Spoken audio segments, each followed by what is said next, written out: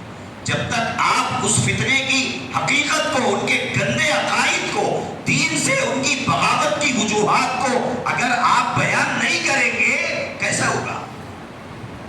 جیسے مرزا غلام احمد قادیانی نے جو باتیں کتابوں کے اندر لکھی ہے، اکثر علماء بھی نہیں جانتے کہ وہ فتنہ ہے کیا. زیادہ سے زیادہ یہ بولتے ہیں کہ ارے بلے انہیں جھوٹا نبی ہے، چھوڑو بلے. حضور آخری نبی ہے، حضور کے بعد کوئی نبی نہیں ہو سکتا، لہذا مرزا نے دعویٰ کیا ہے کہ وہ نبی ہے، لہذا وہ جھوٹا نبی ہے. ادھوری معلومات، یہ معلومات ادھوری، یہ معلومات صحیح نہیں. مرزا غلام احمد قادیانی اللہ کے نبی کے بعد نبوت کا دعویٰ ضرور کیا ہے، لیکن اس کا دعویٰ بالکل الگ ہے. اس نے یہ کہا کہ اللہ تبارک و تعالیٰ نے حضور کی 2 بعثتیں مقدر کی تھی. پہلی بار آپ مکہ المکرمہ میں آئے اور محمد ابن عبداللہ کہلائے، اور دوسری بعثت میں اللہ تبارک و تعالیٰ نے مجھے بھیجا ہے. اس نے کہا میں الگ سے کوئی دعویٰ نہیں کیا، وہی محمد دوبارہ آیا ہے، لیکن نام بدل گیا. پہلے محمد تھا، اب غلام احمد ہے.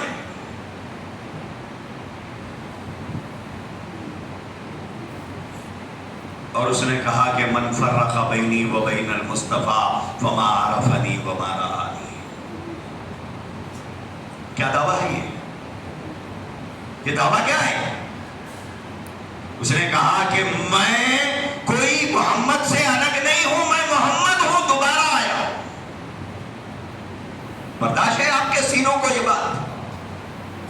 اگر اتنا جگر ہے تو برداشت کر لو.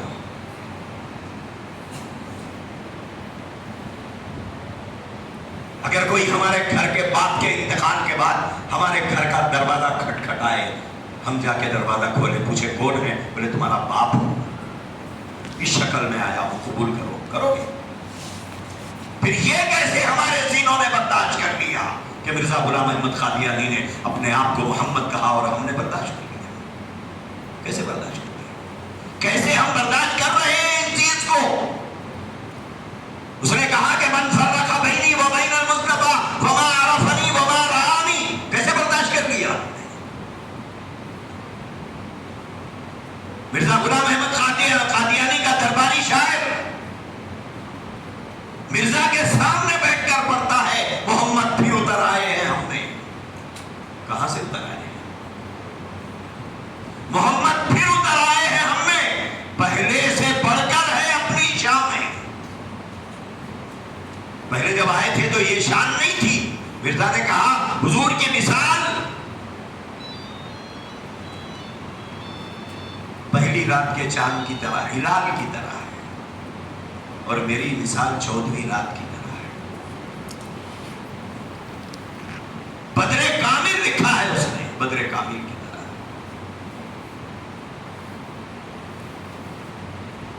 مرزا کا درباری شاعر کہتا ہے محمد پھر اتر آئے ہیں ہم میں، پہلے سے بڑھ کر ہے اپنی شان میں. محمد جسے دیکھنے ہو اکمل، غلام احمد کو دیکھو قادیانی. ہمارے قرب و جوار میں، ہمارے ضلع میں، ہمارے صوبے میں، ہمارے اطراف و اکناف میں محمد رسول اللہ صلی اللہ علیہ وسلم کے خلاف اتنی بڑی بغاوت ہو رہی ہے اور ہمیں نیند آ رہی ہے، ہم سو رہے ہیں اور ہم چین سے ہیں، اور پھر بھی ہم نبی کے وارث ہیں. پھر بھی ہم نبی کے وارث ہیں.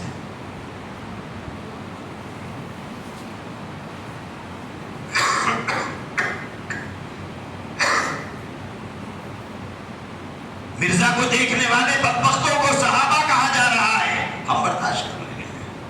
مرزا کی میڈم کو ام المومنین کہا، لکھا، بولا جا رہا ہے، ہم برداشت کر رہے ہیں. مرزا کے اوباش گھرانے کے لوگوں کو اہل بیت کہا جا رہا ہے اور ہم برداشت کر رہے ہیں. کیوں؟ ہمارے فرض منصبی میں یہ چیزیں نہیں ہیں صاحب. امامت کی شرائط میں، خطابت کی شرائط میں، تدریس کی شرائط میں، مکتب کی شرائط میں یہ لکھا ہوا نہیں ہے کہ یہ کام ہمیں کرنا ہے، لہذا ہم نہیں کریں گے.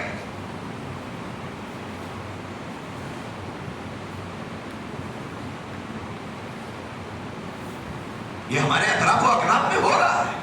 یہ آپ کے صوبے میں، آندھرا میں، جائیے نکلیے باہر، دیکھیے کیا صورتحال ہے. اتنی بدترین صورتحال ہے. 25 سال ہو گیا مجھے دیہات پھرتے ہوئے. اتنی بدترین صورتحال ہے. گھروں میں مورتیاں رکھی ہوئی ہیں، تابدانوں میں لوگ مسجد کو نماز کو آ رہے ہیں. مسلمانوں کی بیٹیاں برقعے پہن کر چرچوں میں جا کے بیٹھ رہی ہیں. مسلمانوں کے بچے کالے کپڑے پہن کر جا رہے ہیں. کالے کپڑے پہننے والے جہاں جاتے ہیں وہاں پر مسجدوں کو چندہ دینے تیار نہیں ہے امام کی تنخواہ کے لیے، لیکن گنیش کی مورتیاں بٹھانے کے لیے 5-5 10-10 ہزار روپے چندہ دے رہے ہیں. گنیش کے وسرجن کے اندر ہمارے علاقوں کے مسلمانوں کے نوجوان بچے جا رہے ہیں.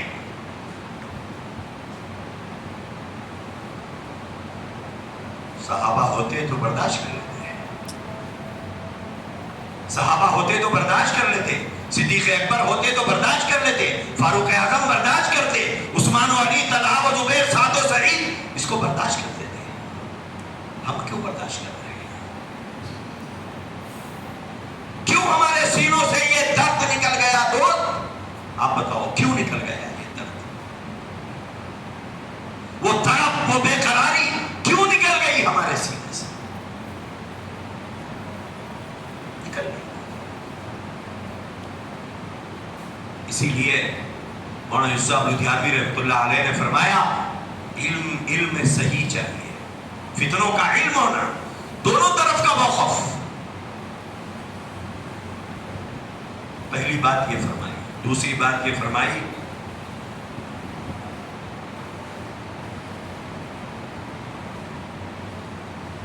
احساس ہو.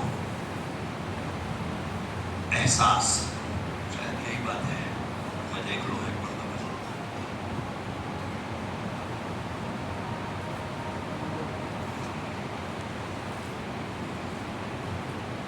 بات تھوڑا ذہن سے نکل گئی میرے.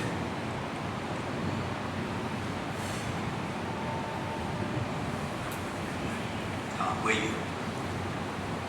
جس درجے کا فتنہ ہے اس درجے کا احساس ہو. احساس ہے وہ آج کہ میرے نبی کی جگہ دوسرے کو نبی کہا جا رہا ہے. ہماری مائیں امہات المومنین کی جگہ کسی اور کو ام المومنین کہا جا رہا ہے. صحابہ کی جگہ کسی اور کو صحابہ کہا جا رہا ہے. اس فتنے کا احساس ہے. آج وہ احساس نکل گیا. خاموش ہے ہم لوگ کا. یہ خاموشی دوست، یہ خاموشی آگے آنے والا مورخ ہمارے بارے میں اچھی رائے قائم نہیں کرے گا. ہمارا نام دین کے وفاداروں میں نہیں لکھا جائے گا.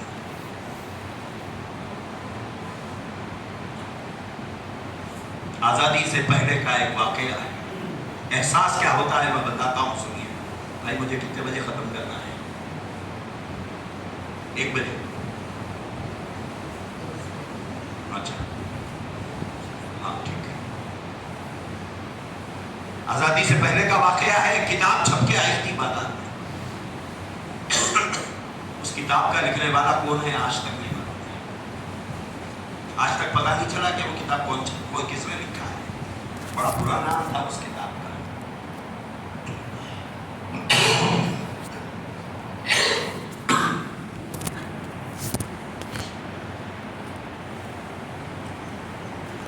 نام زبان پر لانے کو بھی طبیعت نہیں چاہتی، لیکن آپ کو سنگینی کا احساس نہیں ہوگا. نقل کفر نباشت. اس کتاب کا نام تھا رنگیلا رسول.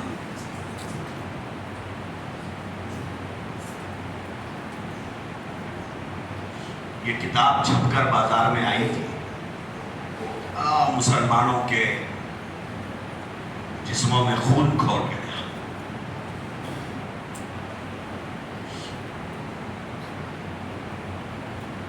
حضرت مولانا عطا اللہ شاہ بخاری رحمۃ اللہ علیہ باحیات تھے، حضرت مفتی کفایت اللہ صاحب وغیرہ کا دور تھا۔ عطا اللہ شاہ بخاری رحمۃ اللہ علیہ نے اعلان کیا جلسہ ہوگا۔ اسٹیج کے اوپر حضرت مفتی کفایت اللہ صاحب رحمۃ اللہ علیہ بیٹھے ہوئے تھے، دوسرے اکابر علماء دیوبند بیٹھے ہوئے تھے۔ عطا اللہ شاہ بخاری رحمۃ اللہ علیہ تقریر کرنے کے لیے کھڑے ہوئے۔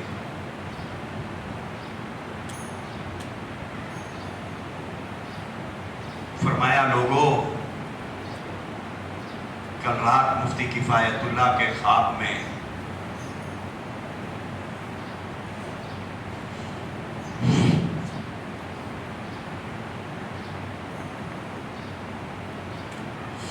حضرت ام سلمہ اور حضرت عائشہ آئی تھی۔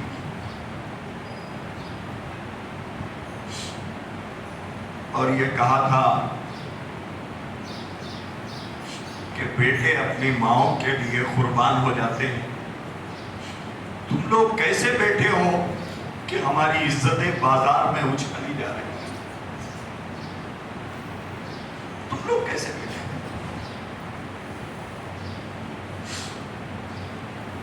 آپ جانتے ہیں عطا اللہ شاہ بخاری جیسا اردو مخرر آج تک نہیں پیدا ہوا۔ رات 10 بجے مائک پر کھڑے ہوتے تو فجر کی اذان ہو جاتی، بولتے رہتے تھے، لاکھوں کا مجمع ہوتا تھا۔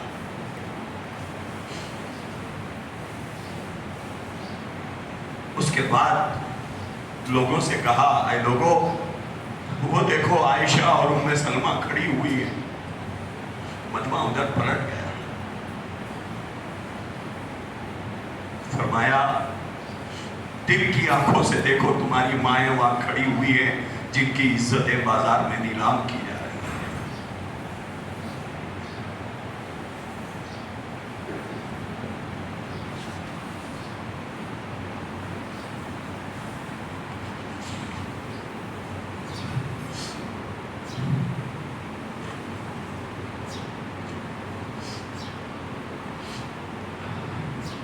بہرحال تقریر ہوئی۔ تقریر ختم ہونے کے بعد مجمع کو چیرتے ہوئے ایک نوجوان آیا۔ عطا اللہ شاہ بخاری رحمۃ اللہ علیہ کو لوگ محبت سے شاجی شاجی کہتے تھے، اہل علم بھی ان کو شاجی ہی لکھا ہے کتابوں کے اندر۔ ایک نوجوان آیا اور کہا، شاجی، کتاب لکھنے والے کا تو پتہ نہیں لیکن چھاپنے والے کو تو جانتے ہیں، آپ نے نام بتایا۔ اگر میں اسے جہنم رسید کروں تو مجھے کیا ملے گا؟ حضرت عطا اللہ شاہ بخاری نجیب الطرفین تھے، سادات میں سے تھے۔ حضور کا جب بھی نام آتا تو نانا جان کہتے تھے، رسول اللہ بہت کم کہتے تھے۔ ان کو حق تھا بولنے کا، وہ سادات تھے۔ تو اس نوجوان نے کہا، مجھے کیا ملے گا؟ عطا اللہ شاہ بخاری رحمۃ اللہ علیہ نے فرمایا، نانا جان سے کہہ کے تجھے جنت دلاؤں گا۔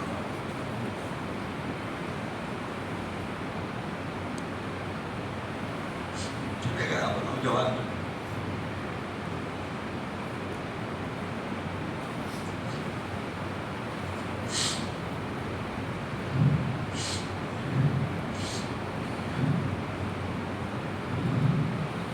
چلا گیا۔ اس کے بعد موقع دیکھ کر اس نے راجپال نامی پبلشر جس نے یہ کتاب کو چھاپا تھا، اس کو قتل کر دیا۔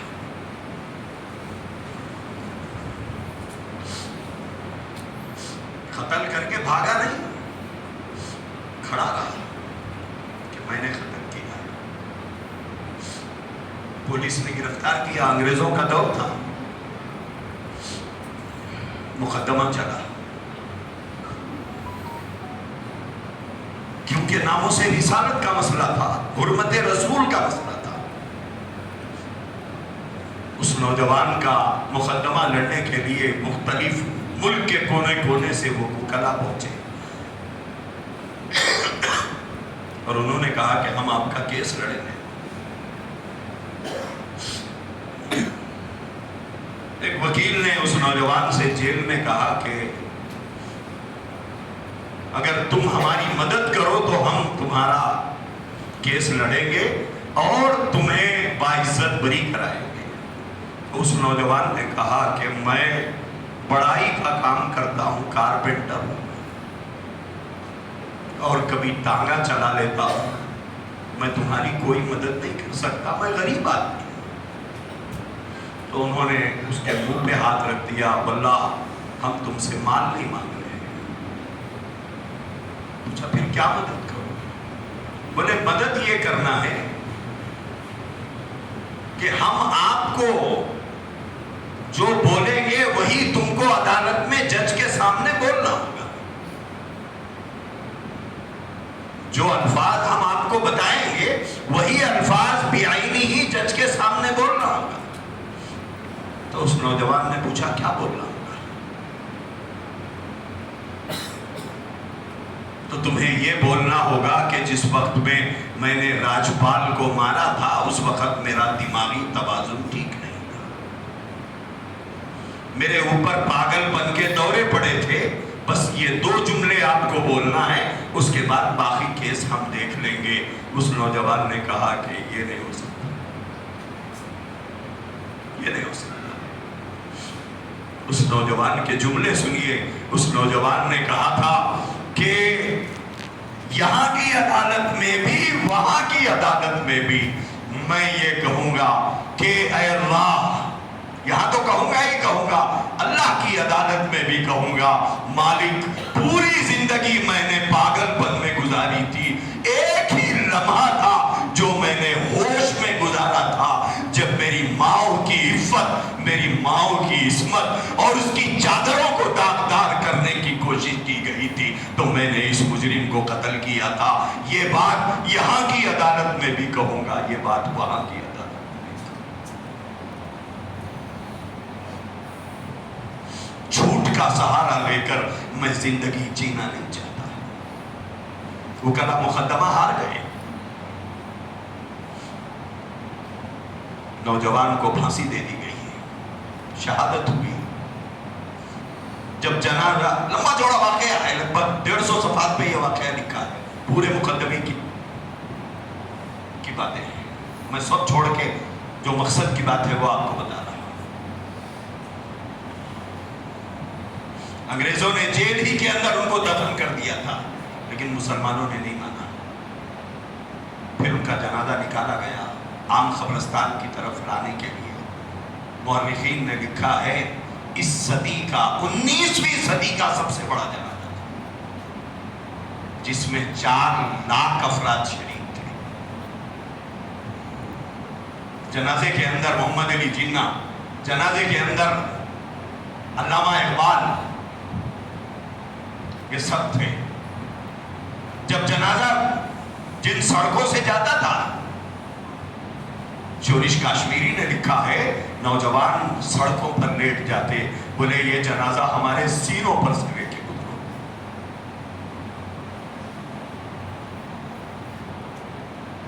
یہ جنازہ ہمارے سینوں پر سے جائے گا.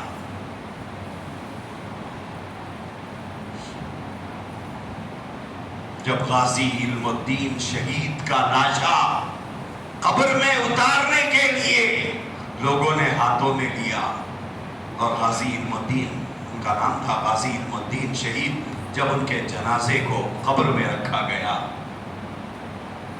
مٹی اٹھانے سے پہلے لوگوں نے اتنے پھول ڈال دیے تھے کہ مٹی ڈالنے کی گنجائش باقی رہی.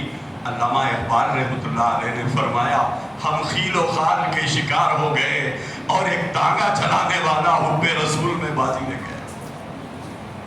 ہم کچھ نہیں کر سکے. بازی تو یہ لے گیا ہے، ہم نے کیا کیا؟ ہم خیل و خال کرتے رہ گئے.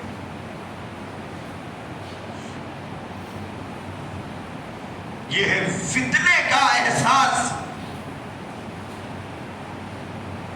مولانا یوسف لدھیانوی رحمۃ اللہ علیہ نے یہی لکھا، احساس چاہیے، جیسا فتنہ ویسا احساس.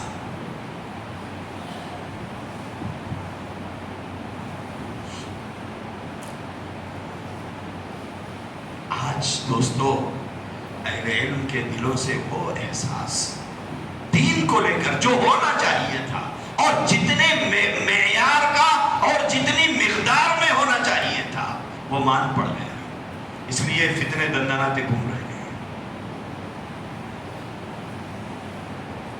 ضرورت ہے دوست اس احساس کو جگانے کی، وہ جو چراغ کی لو جو کبھی شمع تھی ایک لو بن گئی، کہیں ایسا نہ ہو کہ ہوا کا ایک جھونکا اسے بھی بجھا دے۔ اس چراغ کو جلانے کی ضرورت ہے، احساس کے اس چراغ کو جلانے کی ضرورت ہے۔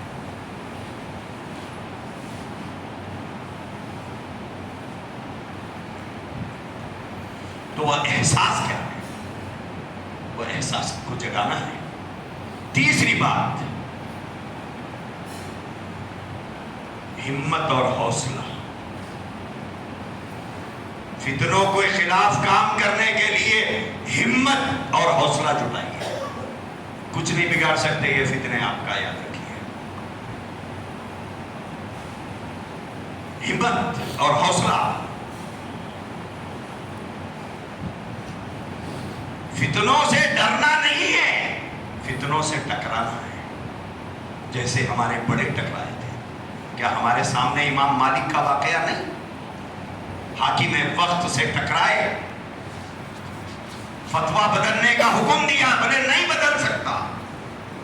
طلاق مکرہ کا مسئلہ، امام مالک کی رائے الگ تھی، حاکم وقت کی رائے الگ تھی۔ امام مالک کو حکم دیا کہ مسئلہ بدلو، امام مالک نے کہا نہیں بدل سکتا۔ اس جرم میں امام مالک رحمۃ اللہ علیہ کو کہ منہ پہ کالی توپ کر، کالی پوت کر، گدھے پر بٹھا کر مدینے کے بازاروں میں پھرایا جاتا تھا۔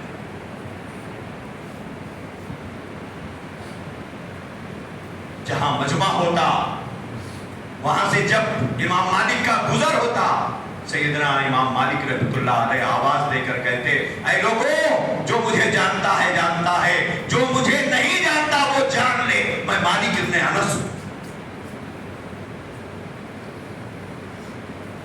میں مالک ابن انس ہوں۔ میں طلاق مکرہ کے مسئلے پر حاکم وقت سے میری رائے الگ ہے۔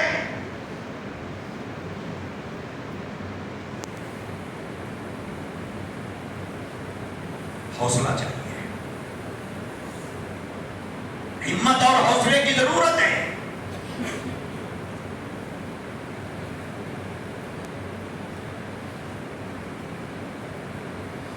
ہو سکتا ہے تاریخ باغی لکھے لیکن وہ تلوے چاٹنے والا کبھی نہیں لکھے۔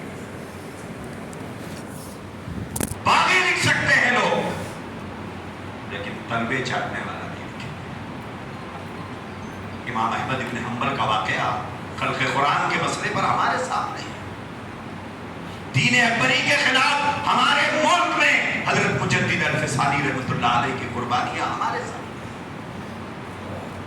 شدی تحریک جب چلی تھی، علماء دیوبند کی خدمات دارالعلوم بند کر دیا گیا، کیا ہمارے سامنے یہ نظیریں نہیں ہیں؟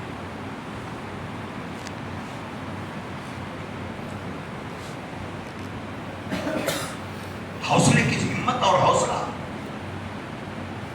حضرت عطا اللہ شاہ بخاری رحمۃ اللہ علیہ نے ایک مرتبہ تقریر میں کہا تھا، اگر مرزا غلام احمد قادیانی کے زمانے میں میں زندہ ہوتا تو اسے قتل کر دیتا، میں نہیں چھوڑتا، میں ختم کر دیتا۔ قادیانیوں نے مقدمہ کیا،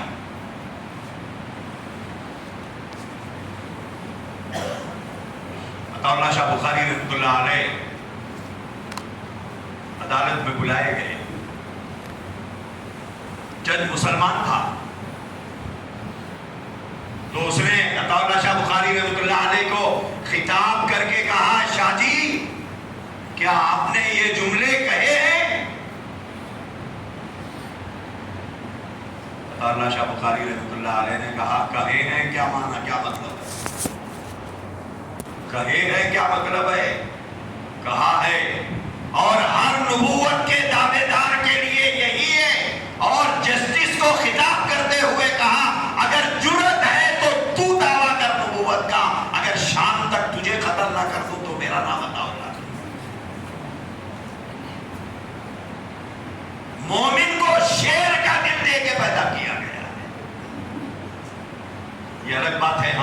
آپ کو گیدڑ سمجھتے ہیں، لیکن دل ہم کو شیر کا دے کے پیدا کیا گیا۔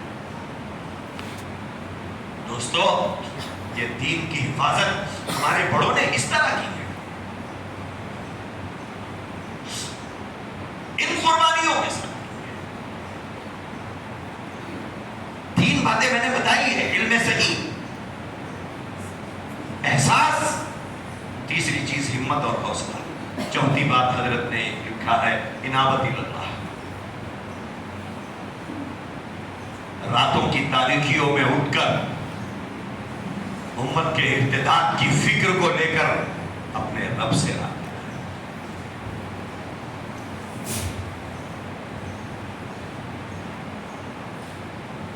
کتنا فتنے دندناتے پھر رہے ہیں۔ گوھر شاہی کا فتنہ بنگلور بھرا پڑا ہے گوھر شاہیوں سے، سووں کی تعداد میں، بلکہ 100 کی تعداد میں کم بتا رہا۔ نیلور کا مسئلہ ویڈیو پورے ملک میں گھوم رہا ہے، آپ نے دیکھا ہوگا۔ جب 10، 12، 15 تھے، جب وہاں کے علماء کو متوجہ کیا گیا، کوئی توجہ نہیں کی گئی۔ آج 3500 بتا رہے ہیں وہ لوگ کہ یقینی ہے۔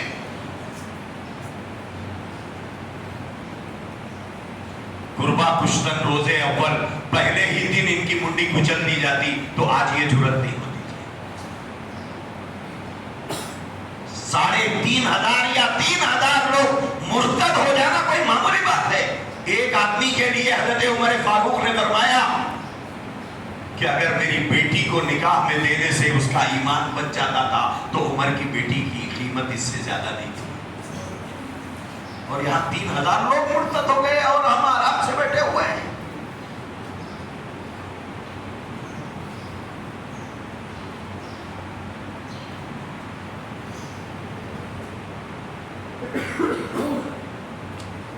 ابن تیمیہ رحمۃ اللہ علیہ سے پوچھا گیا تھا علماء حق کہاں ملے؟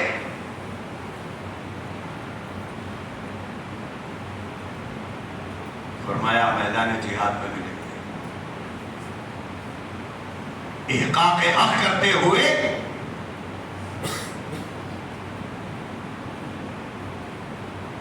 وہاں ملیں گے، یا تو تلوار سے جہاد کر رہے ہوں گے، یا قلم سے جہاد کر رہے ہوں گے، یا لسان سے جہاد کر رہے ہوں گے، یہاں رہیں گے۔ یہ علماء کا کام ہے۔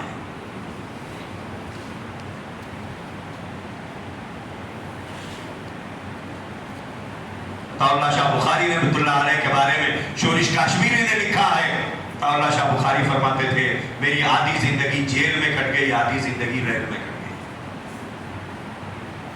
ایک مقدمے سے بری ہو، ضمانت ملتی، پھر آگے تقریریں کرتے، پھر گرفتار ہوتے، پھر چلے جاتے۔ آدھی زندگی میں نے جیل میں کاٹ دی، آدھی زندگی میں نے ریل میں کاٹ دی۔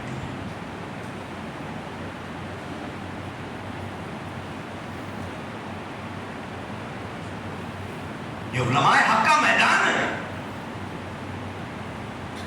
یہ الگ بات ہے کہ حالات نے ہمیں آرام طرف بنا دیا،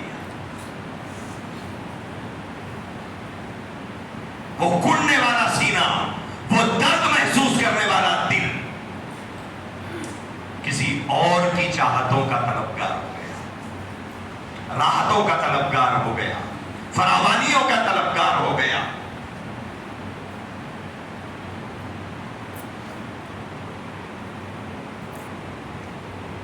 ابن تیمیہ رحمۃ اللہ علیہ سے پوچھا علماء حق کہاں ملیں گے؟ فرمایا میدان جہاد میں ملیں گے، تلوار سے جہاد کریں گے، قلم سے کرتے ہوئے نظر آئیں گے، جہاد فی اللسان کرتے ہوئے نظر آئیں گے، احقاق حق کے لیے میدانوں میں جمے ہوئے، ڈٹے ہوئے، حالات سے ٹکراتے ہوئے ملیں گے۔ پوچھنے والے نے پوچھا اگر وہاں نہ ملے تو؟ فرمایا قید خانوں میں رہیں گے،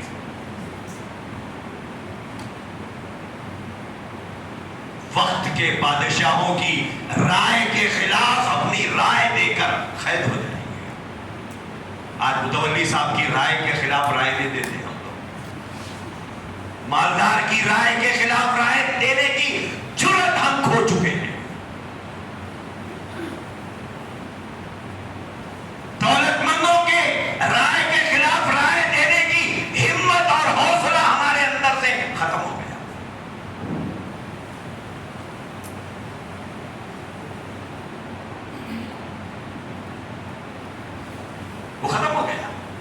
وہاں میں ہاں ملانے کے قائل ہو گئے.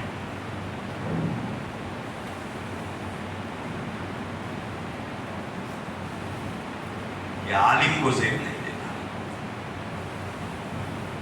یہ عالم کو زیب نہیں دیتا. احقاق حق اگر نہیں کر سکتا ہے تو پھر اسے عالم کہنے کا کیا حق ہے؟ اسے وارث رسول کہنے کا کیا حق ہے؟ علم نبوت کا وارث سمجھنے کا کیا حق ہے؟ دوست بتاؤ آپ.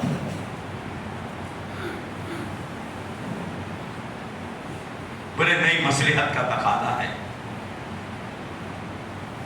بیان میں مصلحت, نمازیں پڑھانے میں مصلحت, مالداروں کی باتوں میں مصلحت, متولی صاحب کی بڑائی کے سامنے مصلحت, گاؤں والوں سے مصلحت.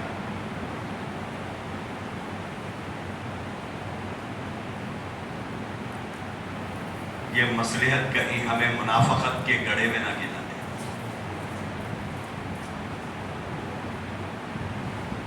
کائے کی مصلحت؟ نوکری چلے جائے گی, مدرسے سے نکالے جائیں گے, مکتب سے ہٹائے جائیں گے, ہٹ جائیں گے. سب مکتب پڑھا کے ہی نہیں جی رہے ہیں, سب امامت کر کے ہی نہیں جی رہے ہیں. کاروبار کریے, احقاق حق کیجیے. کیوں ہم نبی کا دین بیچنے پہ تلے ہوئے ہیں؟ کیوں تلے ہوئے ہیں؟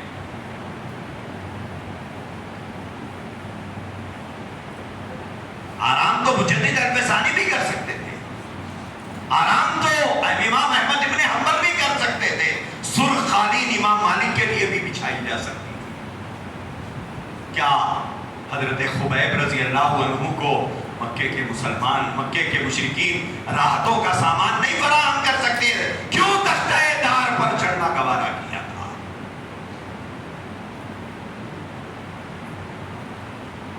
ضرورت اس وقت کی. تو ابن تیمیہ رحمۃ اللہ علیہ نے فرمایا, اگر میدان جنگ میں نہیں ملے, قید خانوں میں ملیں گے. حالات سے, وقت سے, بادشاہ وقت سے, حاکم وقت سے ٹکرائیں گے, احقاق حق کے لیے زندہ میں ڈال دیے جائیں گے, قید کی زندگی بھوگتے ہوئے نظر آئیں گے. اگر میدان جنگ میں علماء حق نہیں ملیں گے, قید خانے میں ملیں گے. پوچھنے والے نے پوچھا, اگر وہاں بھی نہ ملے تو پھر کہاں ملیں گے؟ فرمایا زمین کے نیچے ملیں گے. یہ تین ہی جگہ ہے علماء حق کی.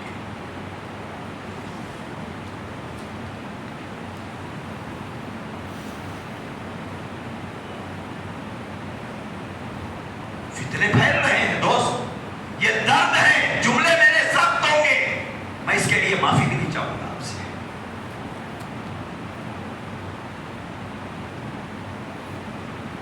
نبی کی جگہ لوگوں نے دوسرا نبی بنا لیا, محمد رسول اللہ نے.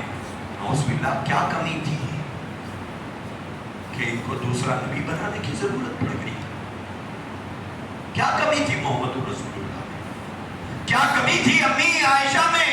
کیا کمی تھی امی خدیجہ الکبریٰ میں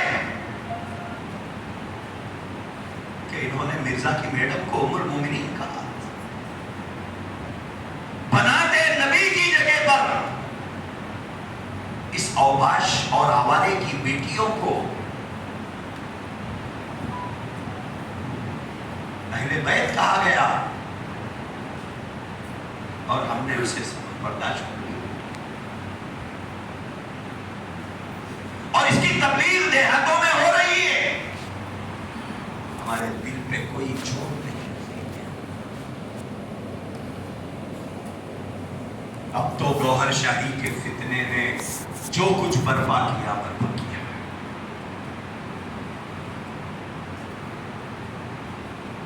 ساری حدیں پار ہو گئی,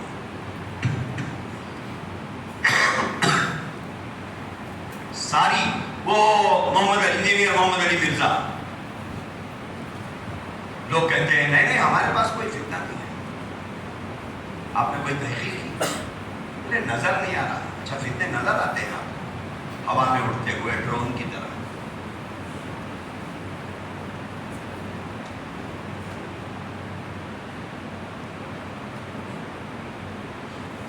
علماء کہتے ہیں ہمارے پاس کوئی فتنہ نہیں ہے، اب یہ ختم نبوت کا کام کرنے والے ہی فتنہ پیدا کر رہے ہیں، کوئی فتنہ نہیں ہے، تحقیق کوئی تحقیق۔ پھر یہ کیوں کہہ رہے ہیں؟ بولے کام کرنا پڑے گا، کون کرے گا؟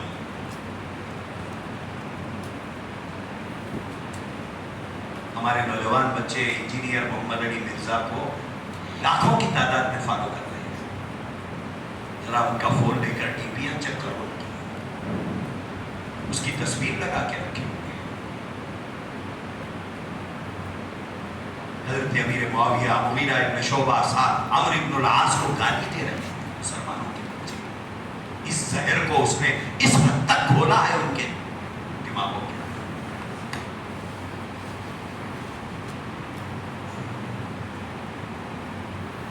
سیدنا ابو بکر صدیق رضی اللہ عنہ کی خلافت کو متفق علیہ خلافت نہیں مانتا ہے، بلکہ وہ کہتا ہے اگر میں علی کے زمانے میں ہوتا رضی اللہ عنہ تو امیر معاویہ کے خلاف علی کی صفوں میں کھڑا ہوا ہوتا اور میری تلوار سے امیر معاویہ نہیں بچتا۔ اور یہ کہتا ہے چلو اس زمانے میں میں نہیں تھا، امیر معاویہ میری تلوار سے بچ گئے، آج امیر معاویہ میری زبان سے نہیں بچ سکے۔ یہ دین سکھایا جا رہا ہے سوشل میڈیا کے ذریعے سے۔ کون بچائیں گے ان نوجوانوں کو؟ کون بچائیں گے ان خواتین کو جو گھروں کی چار دیواری میں بیٹھ کر یہ بیانات سن رہی ہیں؟ کون بچائیں گے؟ بلکہ ایک مولانا نے تو کہا پہلے اپنی بیوی سے پوچھ لو کہیں وہ تو نہیں سن رہی ہے، کہیں آپ کی بیٹی کے بارے میں فکر کرو کہ کہیں وہ تو نہیں سن رہی ہے۔ انجینئر محمد علی مرزا کہتا ہے اگر میں حضور کے زمانے میں ہوتا تو صدیق اکبر کے بعد خلافت کا سب سے زیادہ اہل میں ہوتا۔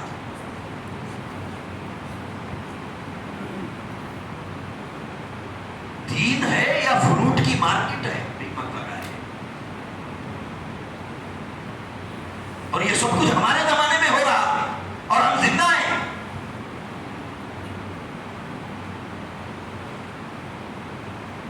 اور ادھر جاوید احمد حامدی پڑھے لکھے طبقے کو متاثر کرتا جا رہا ہے۔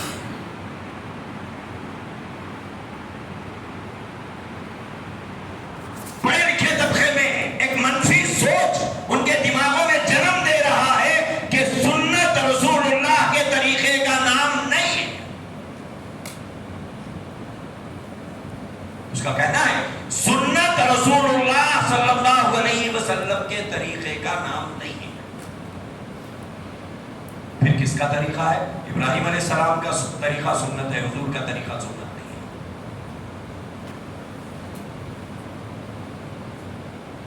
اور کل 17 چیزوں کا نام سنت ہے، باقی کسی چیز کا نام سنت نہیں ہے۔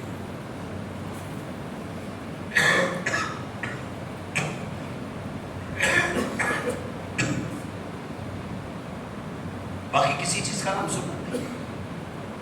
پہلے ہی امت تیار نہیں ہے کرنے کے لیے۔ اگر اس طرح کے خبیث لوگ پیدا ہوں گے اور لوگوں کے دماغوں میں بٹھائیں گے تو آج کل لوگوں کا مزاج کیا ہو گیا؟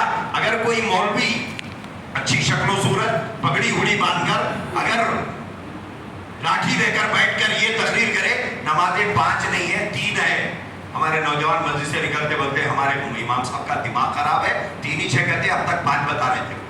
یہ مزاج امت کا بنا ہوا ہے۔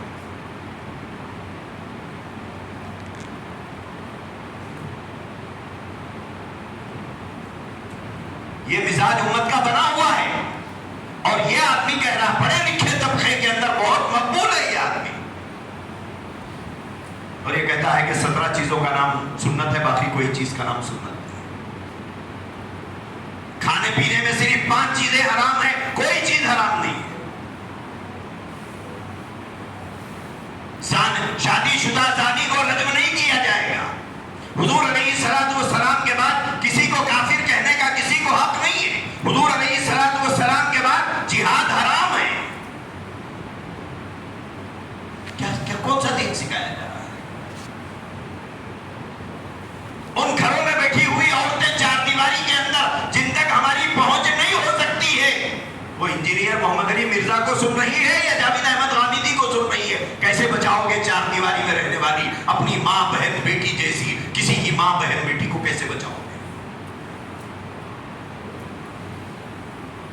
ہم سوتے رہیں گے، لوگ مسجدوں کے میناروں کے سائے جن گھروں میں پڑیں گے وہ گھر محفوظ نہیں ہے اس وقت، کفر اتنا پھیل رہا ہے۔ گوہر شاہی کی طرف آ جائیے۔ یونس گوہر شاہی کہتا ہے اللہ ذہنی مریض ہے۔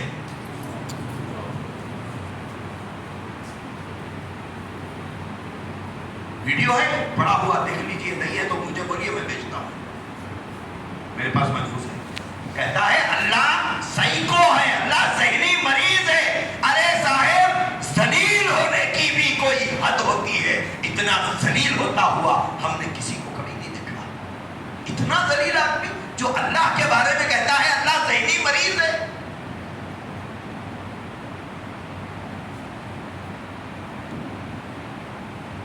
حضور طائف گئے تھے، سب کو معلوم ہے، طائف والوں کا سلوک اور برتاؤ کیا تھا وہ بھی معلوم ہے۔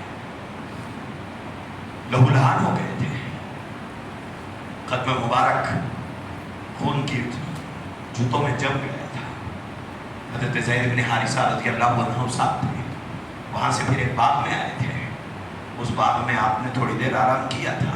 اس منظر کو کھینچتے ہوئے یونس گوہر شاہی کہتا ہے،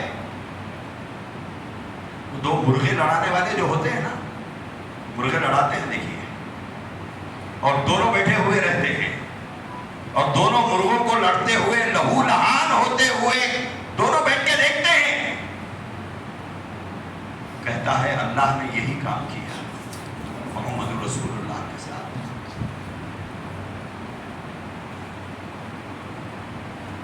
کس سے بدزن کیا جا رہا ہے لوگوں کو؟ اللہ سے۔ یہ دین پھیلایا جا رہا ہے دوستو۔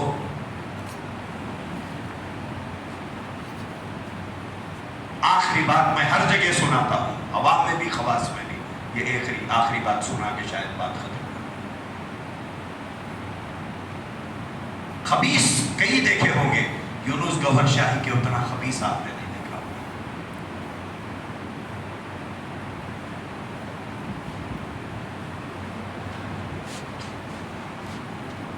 ریاض احمد گوہر شاہی اس کا پیر و مرشد ہے۔ 2001 میں یہ مر گیا، پڑوسی ملک میں اس کی خبر ہے، یہ مہدی ہونے کا دعوے دار۔ کہتا ہے چاند میں ریاض احمد گوہر شاہی کی فوٹو ہے، ذرا شام میں چاند نکلا تو دیکھیے، کوشش کریے، ہو سکتا ہے آپ کو نظر آ جائے، یا 14ویں تاریخ کو دیکھ لیجیے، سر کی آنکھوں سے صاف نظر نہ آیا تو دوربین لگا کر دیکھیے۔ یہ کہتا ہے حجر اسود کے اندر بھی ریاض احمد گوہر شاہی کی تصویر ہے۔ ٹھیک ہے، یہاں تک قابل برداشت ہے، درو گورا حافظہ نباشت، چلیے ٹھیک ہے، آگے بات سنیے۔ کہتا ہے کہ ایک دن یہ لوگ سرکار گوہر شاہی لکھتے ہیں ہر جگہ پر، وہی جملے میں دہرا رہا ہوں۔ کہتا ہے ایک دن سرکار گوہر شاہی نے مجھ سے کہا یونس میرے ساتھ چلو۔ ٹھیک ہے، کہاں پر؟ جیتے جی؟ ہاں، بولے جیتے جی جانا ہے۔ بولے میرا ہاتھ پکڑ کر سیدھا آسمانوں پر لے گئے۔ خواب یا حقیقت؟ بولے نہیں، خواب نہیں، حقیقت۔ میرا ہاتھ پکڑ کر سرکار گوہر شاہی اوپر لگ گئے۔ ان کے لیے پہلے سے کرسی پڑی ہوئی تھی، تو ان کے سرکار نے کہا یونس یہاں بیٹھ جاؤ کرسی پر، اور مجھے کرسی پر بٹھا کر سرکار گوہر شاہی اس جانب چلے گئے۔ میرے سامنے حجابات پڑے ہوئے تھے۔ کچھ دیر کے بعد ایک ذات بڑی غرور اور تکبر کی چال چلتے ہوئے ان پردوں کو ہٹاتے ہوئے حجابات کو ہٹاتے ہٹاتے میرے سامنے نمودار ہوئی اور مجھ سے کہا کہ یونس آؤ میرے ساتھ چلو. میں ان کے ساتھ گیا. کیا دیکھتا ہوں سرکار گوہر شاہی عرش پر بیٹھے ہوئے. خدا کی ذات بھی محفوظ نہ رہی, خدا کا عرش بھی محفوظ نہ رہا, خدا کے بیٹھنے کی جگہ بھی محفوظ نہ رہی. انسان کا شر کہاں تک پھیلتا ہے.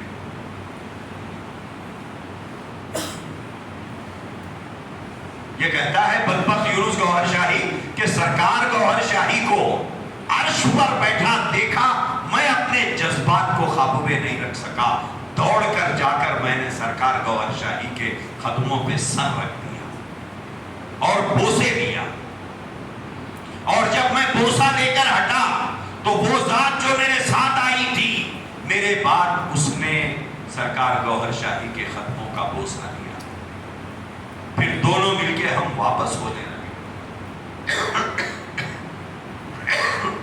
تو اس ذات نے مجھ سے کہا یونس تیرا جو پیر ہے وہ میرا بھی پیر ہے, تیرا جو مرشد ہے وہ میرا بھی مرشد ہے, تیرا جو پیر ہے وہ میرا بھی پیر ہے. اس کے بعد اپنے سامنے بیٹھے ہوئے احمقوں کے ٹولے سے کہتا ہے لوگوں جانتے ہو وہ میرے ساتھ میرے بعد جو سرکار گوہر شاہی کے قدموں کا بوسا لیا تھا اور سرکار کو اپنا پیر و مرشد کہا تھا, جانتے ہو وہ کون تھا؟ بولے وہی تھا جس نے آسمانوں کو پیدا کیا, زمینوں کو پیدا کیا.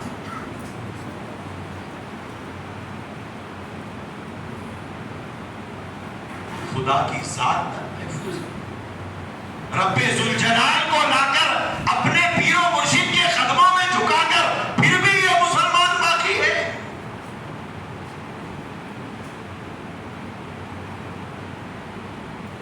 پھر بھی یہ مسلمان ہے.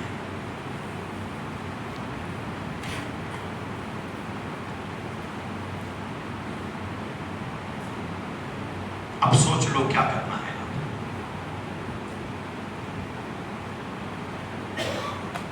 حشرات الارض کی طرح بے مقصد جمع ہو جانا, بے مقصد بگڑ جانا. لکھنے والے نے لکھا ہے یہ حشرات الارض کا مزاج ہے. با مقصد لوگ جمع ہوتے ہیں ایک مقصد کو لے کر, بکھرتے ہیں ایک نئے عزائم کو لے کر. آپ جن علاقوں میں رہتے ہیں, جن علاقوں سے آئے ہیں, وہاں کے لوگوں کے ایمان کے امین آپ ہیں, میں ہوں. اس وقت اللہ کے نبی کا دین 1400 سال سے منتقل ہوتا ہوتا اس وقت ہمارے پاس ہے. اللہ کے دین کی امانت, رسول اللہ کی امانت اس وقت ہمارے ہاتھوں میں ہے. اس امانت کو پوری دیانتداری سے حفاظت کے ساتھ آئندہ نسلوں میں منتقل کرنا ہے. ورنہ تو ادھر ادھر کی بات نہ کر, یہ بتا کہ قافلہ کیوں لٹا. تو ادھر ادھر کی بات نہ کر, یہ بتا کہ قافلہ کیوں لٹا. مجھے رہزنوں سے گلا نہیں, تیری رہبری کا سوال ہے, تو نے کیا کیا. بس ایک نئے عزم کے ساتھ, ایک نئے ارادوں کے ساتھ, باطل سے ٹکرانے کے عزائم کے ساتھ, حق کے بول بانے کے لیے باطل کو اپنے اپنے علاقوں میں کچل کر رکھنے کے عزائم کے ساتھ اگر آپ یہاں سے لوٹتے ہیں تو ایک نیا چراغ آپ کے سینوں میں جلے گا, ایک نیا حوصلہ آپ کے سینوں میں اٹھے گا. اور انشاءاللہ العزیز کل میدان محشر میں انشاءاللہ امام احمد بن حنبل اور حضرت امام مالک اور اس طرح کے مجاہدین کے صفوں میں انشاءاللہ کھڑے کیے جاؤ گے. اگر نہیں, میں نہیں کہتا کہ کیا ہوگا, لیکن آنے والا مورخ ہمارے بارے میں اچھی رائے نہیں لکھے گا کہ ہم نے نبی کے دین کے ساتھ وفاداری نہیں کی تھی. نبی کے دین کے نام پر روٹیاں تو توڑی تھی, بوٹیاں تو کھائی تھی, آرام اور فائدے تو اٹھائے تھے, نبی کا نام لے کر فوائد تو حاصل کیے تھے, لیکن نبی کے دین کے ساتھ وفاداری نہ کی تھی. اللہ کرے کہ ہمارا نام اس طرح نہ لکھا جائے. لہذا ایک عزم، ایک حوصلہ، ایک ارادہ، ایک عزم کے ساتھ یہاں سے اٹھو. اور ایک بمنور کے علماء میں گزارش کروں گا، ایک منصوبہ بناؤ. شہر سے لے کے دیہات تک رہنے والے ایک ایک مسلمان کے ایمان کو بچانے کی فکر کرو. اور جہاں جہاں سے آپ آئے ہیں، مجھے معلوم ہے 200 کلومیٹر دور سے بھی بعض علماء ہیں، آپ کی آمد مبارک. جاؤ اپنے پاس علماء کو بٹھاؤ، حالات سناؤ، کچھ کرنے کا حوصلہ دے کے اٹھو. کوئی تیار نہیں ہے، خود مرو خدا ملے گا. آپ کا گھر جل رہا ہے، پڑوسی مدد کو نہ آئے تو کیا جلنے دو گے؟ خدا نہ خواستہ ہماری بیٹی بہو کی عفت اور عصمت خطرے میں پڑے اور کوئی مدد کو نہ آئے تو آپ اپنی بساط پر اپنی بیٹی کے عفت کو داغدار ہونے سے نہیں بچاؤ گے. ایک نئے عزم، ایک نئے حوصلے کے ساتھ اٹھو. ہماری ریاستیں فتنوں کی زد میں ہیں. ہماری بیٹیاں، ان کے لیے کیا ہے ہمارے دلوں میں؟ کوئی آئس کریم پارلر میں ہے، کوئی کالج سے نکل کر کسی غیر کے ساتھ جا رہی ہے، کوئی ہوٹل میں بیٹھی ہوئی ہے، کوئی کسی چمن میں بیٹھ کر، گارڈن میں بیٹھ کر ایک کافر کے جذبوں کی تسکین کا سامان بن رہی ہے. ہماری بہن بیٹیوں کے عفت اور عصمت کے ساتھ کھلواڑ کیا جا رہا ہے. ہماری بیٹیوں کے پیٹوں میں کفار کے بچے پل رہے ہیں، ان کی چھاتی سے اللہ کے باغی دودھ پی رہے ہیں، ان کے گودوں میں مشرکین کے بچے کھیل رہے ہیں. ڈوب کر مرنے کو جی چاہتا ہے. کیسا زمانہ ہم دیکھ رہے ہیں. کیا منصوبہ ہے، کیا پلان ہے ہمارے پاس ان بیٹیوں کو بچانے کا؟ کوئی منصوبہ، کوئی پلان؟ ایک ایک بیٹی کی عزت کی قیمت 5 لاکھ روپے رکھی گئی ہے. ایک مسلمان کی بیٹی کو لاؤ، شادی کرو، 5 لاکھ روپے انعام لے لو. کیا ہو رہا ہے؟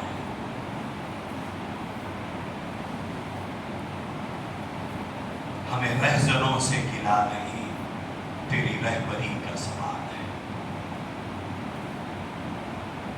ارتداد کو کتنی آسانی سے ہم نے ہضم کر دیا. دوستو، جملے میرے سخت تھے ہوں گے، برداشت کر لیجیے، لیکن ایک ارادہ کیجیے.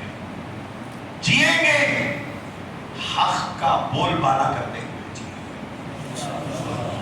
عزم کیجیے، ارادہ کیجیے. آپ جس علاقے سے آئے ہو وہاں کے علماء کو لیجیے، وہاں کے نوجوانوں کو لیجیے، حالات سنائیے، منصوبہ بنائیے، کام کرنے والوں سے طریقے معلوم کیجیے کہ شہر سے لے کے دیہات تک مسلمانوں کا ایمان کیسے بچایا جائے، اس کے لیے ہم کیا کریں. تبھی جا کر شب و روز کی تک و دو کے بعد ہم اپنے مذہب کے لوگوں کی، مسلمانوں کے ایمان کی حفاظت کریں گے. اسی جذبے کو پھر ایک مرتبہ زندہ کرنا ہے. انجام اس کے ہاتھ ہے، آغاز کر کے دیکھ. انجام اس کے ہاتھ ہے، آغاز کر کے دیکھ. بھیگے ہوئے پروں سے پرواز کر کے دیکھ. وآخر دعوانا ان الحمد للہ. اللهم لك الحمد كما تعلو ولك الشكر كما تعلو. اللهم صل على سيدنا وشفينا وحبيبنا ومولانا محمد وبارك وسلم. اللهم أرنا الحق حقا وارزقنا اتباعه وأرنا الباطل باطلا وارزقنا اجتنابه. ربنا لا تزغ قلوبنا بعد إذ هديتنا وهب لنا من لدنك رحمة إنك أنت الوهاب. وصلى الله تعالى وسلم على خير خلقه سيدنا محمد وعلى آله وأصحابه أجمعين برحمته.